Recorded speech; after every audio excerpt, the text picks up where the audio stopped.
हळद रुसली कुंकू हसलं मालिकेच्या पुढील काही भागांमध्ये आपल्याला जबरदस्त असा ट्विस्ट पाहायला मिळणार आहे, ज्यामध्ये खरं तर आता दुष्यंत आणि कृष्णा हे दोघंही जण जे आहेत ते आता हनीमूनसाठी का होईना थोडंफार बाहेर जायचा निर्णय घेत आहेत.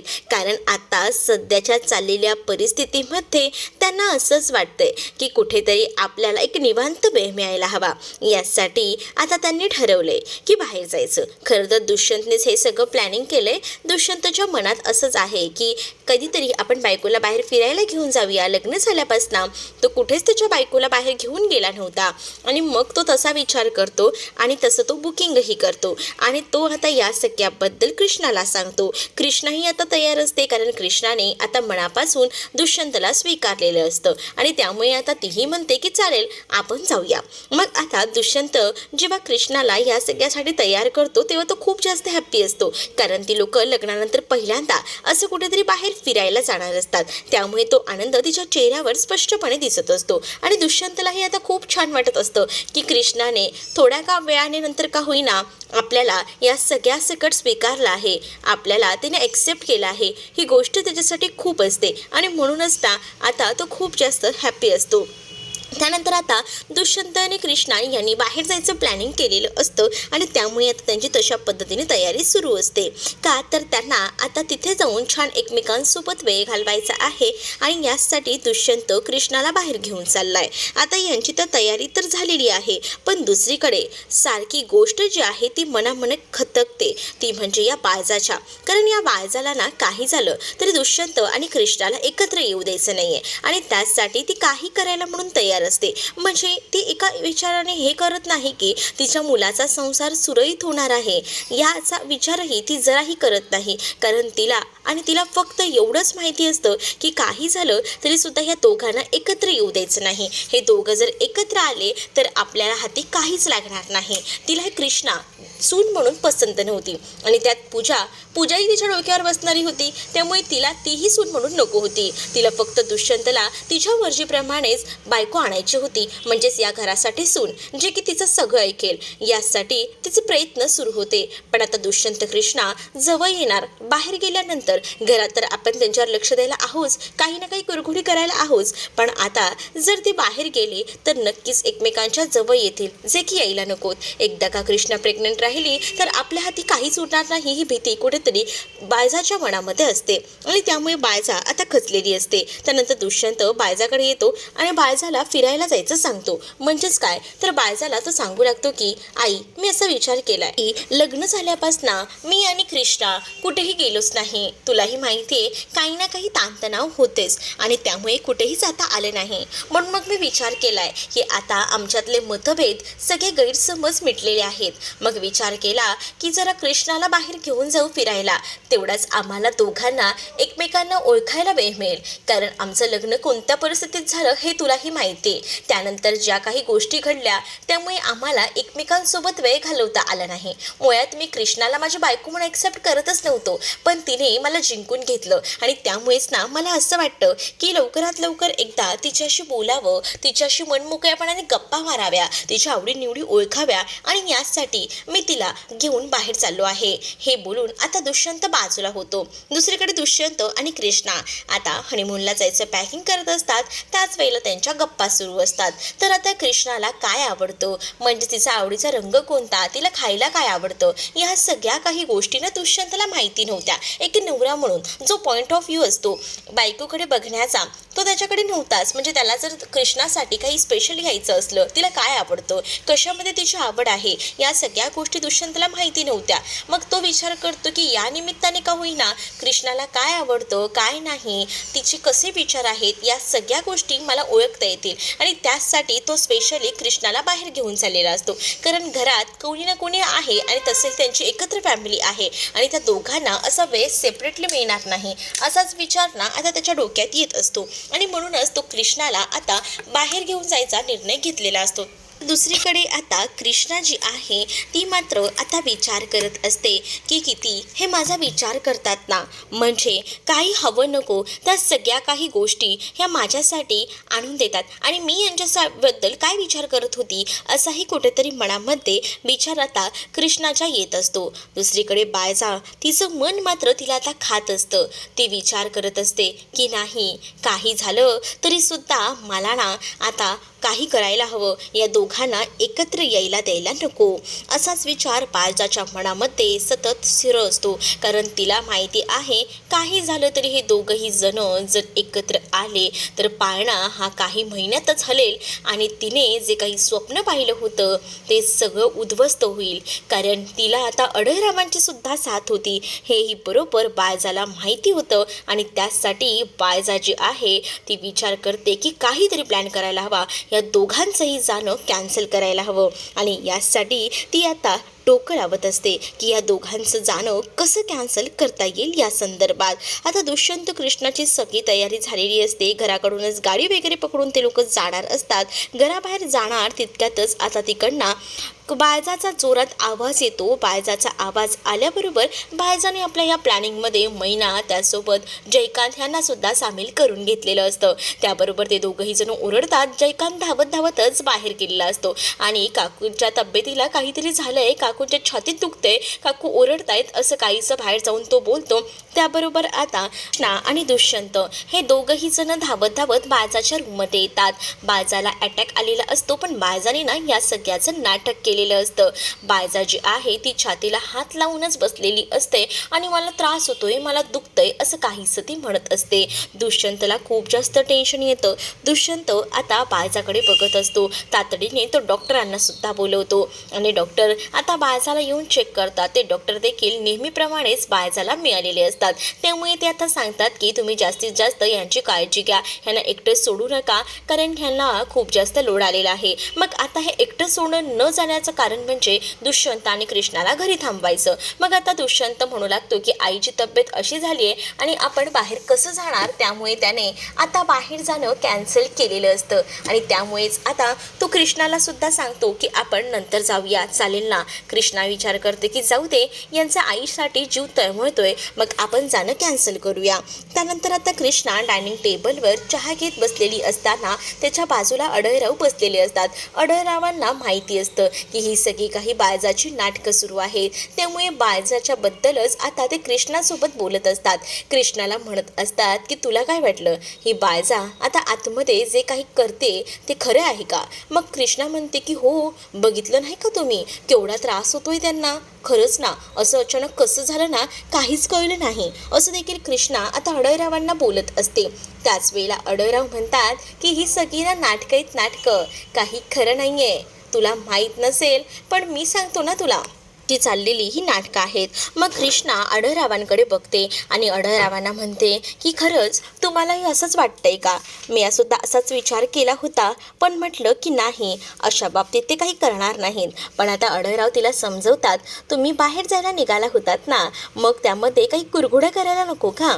तुम्हा दोघांना एकत्र न येऊ देण्यासाठीच तर तिने हे सगळं केलंय. तिला मी खूप वर्षापासून ओळखतो, तिच्या सगळ्या चालीना मी बरोबर ओळखून आहे. तिने स्वतःच्या मुलाचा सुद्धा विचार केलेला नाही या सगळ्यामध्ये, ती कधीच करणारही नाही कारण तिला तो सून म्हणून कधीच पसंत नाहीयेस, असं देखील अढळराव आता कृष्णाला सांगून बोलू लागतात. मग आता अढळराव कृष्णाला सांगत असतात की बिचारा माझा दुष्यंत हिच्या या प्रेमाच्या नाटकांमध्ये फसतो, पण काही झालं तरी तूच या सगळ्यातून त्याला बाहेर काढू शकतेस. तू तिचं खरं रूप लवकरात लवकर समोर आण, जेणेकरून त्याच्या डोळ्याला जी पट्टी बांधलेली आहे ना आईच्या प्रेमाची ती तरी निघून जाईल, असं देखील आता अढळराव कृष्णाला सांगत असतात. कृष्णाला जसं कळतं अढळरावांकडनं की बायजा नाटक करते, म्हणूनच कृष्णा आता बायजाच्या रूममध्ये जाते आणि बायजाकडे बघते तर बायजा मात्र असते मस्त अशी ऐटीत बसलेली असते. त्याच वेळेला कृष्णाला समजतं की खरंच बाबा म्हणत होते ते अगदीच बरोबर आहे, खरंच ही बायजा जी आहे ती नाटक करते आणि म्हणूनच आता ती बायजाला म्हणते की तुम्हाला असं वागायला जरा देखील वाटत नाही का? जरा ही लाज लज्जा आहे आहे की नाही? म्हणजे स्वतःच्या मुलाच्या संसाराचाही विचार करायचं सोडून दिलंय का? कोणता संसार आणि कसला संसार, असं बायजा म्हणते. त्यावर कृष्णा म्हणते की आमच्या संसाराबद्दल बोलते मी. आम्ही बाहेर जायला निघालो होतो आणि त्यामध्ये मुद्दामून काडीला हलण्यासाठी तुम्ही हे नाटक केलं आणि तुम्हाला असं वाटत असेल की हे सगळं नाटक तुम्ही केलंय हे आम्हाला खरं वाटेल, पण ते खरं नाहीये हे मी ओळखलेलं आहे, असं देखील आता बायजाला कृष्णा ओरडू लागते आणि बोलत असते. त्याच वेळेला आता कृष्णा जेव्हा हे सगळं बोलत असते ना, तेव्हा बायजा म्हणत असते की हे सगळं नाटक आहे, पण माझ्या मुलाला तर माझी किती काळजी आहे बघितलंस ना. तुझ्याबरोबर जायचं सगळं काही सोडून तो घरात बसलाय फक्त माझ्यासाठी. त्यावरूनच कळतंय त्याचं तुझ्याशिवाय माझ्यावर किती प्रेम आहे ते, असंही बायजा म्हणत असते. त्याच वेळेला कृष्णा तिला म्हणते की हे प्रेम ना, त्या प्रेमाची पट्टी ना मीच उतरवणार आहे दुष्यंत सरकारांच्या डोळ्यावर ना. नाही हलवली ना तर बघा माझं नाव बी कृष्णा दुष्यंत रांगडे पाटील मी लावणार नाही, असं म्हटल्याबरोबर आता तिला लगेचच बायजाबाई जी आहे ती रूमच्या बाहेर काढते. दुसरीकडे रूममध्ये जेव्हा आता कृष्णा जात असते तेव्हा ती पाहते तर दुष्यंत आता चांगल्यातला चांगला डॉक्टर आता बायजासाठी बघत असतो. बायजाची योग्य ती ट्रीटमेंट व्हायला हवी, बायजाला अटॅक आला आहे आणि हे गावातले डॉक्टर काहीच उपयोगातले नाही, असा विचार करून तो शहरी डॉक्टरांना कॉल करून बायजाच्या औषधांबद्दल आणि या सगळ्याबद्दल चौकशी करत असतो. आणि हे सगळं दारात उभं राहून कृष्णा ऐकते आणि कृष्णा जेव्हा या सगळ्या गोष्टी ऐकते ना, तेव्हा मात्र आता ती विचार करते की खरंच ना, यांच्या डोळ्यावर पट्टीच बांधलेली आहे आईच्या प्रेमाची. किती आईसाठी करतात, पण तीच आई यांचा संसार फुलू न देण्यासाठी नाटकं करते. पण आता बस झालं, काही झालं तरीसुद्धा यांचं खरं रूप जे आहे ते यायलाच हवं. बायजाचं खरं रूप आणण्यासाठी आता कृष्णा प्लॅनिंग करू लागते, कारण दुष्यंतला काही झालं तरी कळायला हवं की बायजा नाटक करते आणि त्यामुळेच तर आपलं बाहेर जाणं कॅन्सल झालेलं आहे, असाही विचार आता डोक्यामध्ये तिच्या येत असतो. म्हणूनच ती आता ठरवते काही झालं तरीसुद्धा आता या बायजाचं खरं रूप दुष्यंत समोर आणायचं. त्यासाठी आता कृष्णानं एक खोटी पाल आपल्या हातात घेतलेली असते आणि ती पाल घेऊन ती आता बायजाला घाबरवायला म्हणून जाणार असते. बायजा रूममध्ये आता बसलेली असते, मोबाईलवर काहीतरी टाइमपास करत असते. तेवढ्यातच कृष्णा मुद्दामून तिला चहा पाणी घेऊन जात असतानाच सोबत एक खोटी पालही घेऊन जाते, जेणेकरून दुष्यंत समोर तिचं खरं रूप यायला हवं. म्हणूनच तिचे आता प्रयत्न सुरू असतात. आता तिने ठरवलेलं असतं की बायजाचं खरं रूप दुष्यंत समोर आणायचं, पण दुष्यंत हा खूप जास्त टेन्शनमध्ये बसलेला असतो, म्हणून ती आधी त्याला आधार द्यायला जाते. त्याला म्हणत देखील असते दुष्यंत सरकार इतकी काळजी करू नका, बायजाबाई होतील ठीक, तुम्ही एवढी काळजी करत राहिलात तर तुमच्या आरोग्यावर सुद्धा या सगळ्याचा परिणाम होऊ शकतो, असं देखील कृष्णा आता सांगत असते. पण आता दुष्यंत म्हणतो की मला ना माझ्या आईशिवाय दुसरा आधारच नाही आहे, म्हणजे लहानपणापासून ना मला माझ्या वडिलांचं प्रेम हे मिळालंच नाही आहे, माझ्या आईनंच मला लहानाचं मोठं केलं आहे, त्यामुळे आता मला माझ्या आईची काळजी वाटते. म्हणूनच मी आता चांगल्यातल्या चांगल्या डॉक्टरांकडे आईची ट्रीटमेंट करून घेणार आहे, कारण सध्या ती स्वतःकडे लक्ष देत नाही आहे. गावचा सगळा कारभार आणि ह्या सगळ्या गोष्टी ती सांभाळते. मग या सगळ्याचा फायदा ना कृष्णा यामध्येही करून घेते आणि दुष्यंतला सांगते की तुम्हाला असं वाटत नाही का की तुम्ही आता गावाला आहात, मग तुम्ही या सगळ्या गोष्टींकडे तुम्ही लक्ष द्या, म्हणजे थोडाफार का होईना बायजाबाईंच्या डोक्यावरचा ताण कमी होईल, असंही आता कृष्णा म्हणू लागते. दुसरीकडे दुष्यंत आणि कृष्णा हे आता बायजाच्या रूममध्ये जाणार असतात, पण दुष्यंतला ती सांगते की तुम्ही लगेच या. तोपर्यंत कृष्णा गेलेली असते आणि कृष्णाने मुद्दामून आता बायजाच्या अंगावर पाल सोडलेली असते. बायजाचं लक्ष नसतं. बायजाला जसं दिसतं तसं बायजा त्या पालीला बघून नाचू लागते, बेडवर उड्या मारू लागते. जी बायजा आता अगदीच हंतरुणाला खेळलेली होती ती बायजा आता सोफ्यावरच उड्या मारायला लागल्याबरोबर आता इथे कृष्णा तिच्याकडे बघून हसते आणि दुष्यंतही तिथे आलेला असतो आणि दुष्यंतही बायजाला उड्या मारताना बघतो. मग त्यावेळेला तो विचार करतो की आईला तर एवढा त्रास होत होता की जी आई अगदी हंतरुणाला खेळून होती ती आता अगदीच कशी काय अशी उड्या मारायला लागली, नाचायला लागली, हा विचार देखील आता डोक्यामध्ये दुष्यंताच्या येऊ लागतो. दुष्यंत लगेच म्हणतो की आई हे काय, तुला तर बरं नव्हतं, मग अशी कशी करतेस तू? त्यावर ती म्हणू लागते नाही ते काय आहे ना, मला असं वाटलं की पाल आली, खरं तर ना कृष्णेने जे काही केलं ना ते बरंच केलं बघ तू. मग आता दुष्यंत कृष्णाकडे बघत असतो. मग कृष्णा दुष्यंतला सांगत असते की बघितलं का तुम्ही, एवढा वेळ झाला कितीतरी आपण बघत होतो की या नुसत्या अंथरुणाला खिळून होत्या. मग मी विचार केलं की त्या अशा का होईना धक्क्यानं थोडा सावरतील, म्हणूनच मी हा छोटासा प्रयत्न केला. मग दुष्यंत कृष्णाकडे पाहून हसू लागतो, कारण तो इतक्या टेन्शनमध्ये होता की बाळजाचं काय होईल. पण आता ती बाळजा उठून ठणाठणा नाचू लागते. तिचं तर खरं रूप दुष्यंत समोर आलेलं असते या कृष्णामुळे. मग आता ती कशी तरी बाळजा जी आहे त्यावर पांघरून घालायचा प्रयत्न करते. म्हणते कृष्णेने केलं ते अगदी बरोबर केलं, नाहीतर माझं काय झालं असतं ना, खरंच मी सांगू शकत नाही तुला. काय म्हणू मी, माझ्या डोक्यावर ना इतका लोड होता, गावचं सगळं कसं करायचं, निवडणुका बी जवळ आल्या आहेत आणि ह्या सगळ्या गोष्टीचं टेन्शन असताना मी अशी अंथरुणाला खिळून होती. मग तोच विचार केला की बरं झालं या पोरीसनं काहीतरी सुचलं आणि मला वेळेवर तिने उठवलं, नाहीतर मी पूर्ण 10 दिवस तरी या बेडवरनं काही उठली नसती बघ, असंही आता ती म्हणू लागते.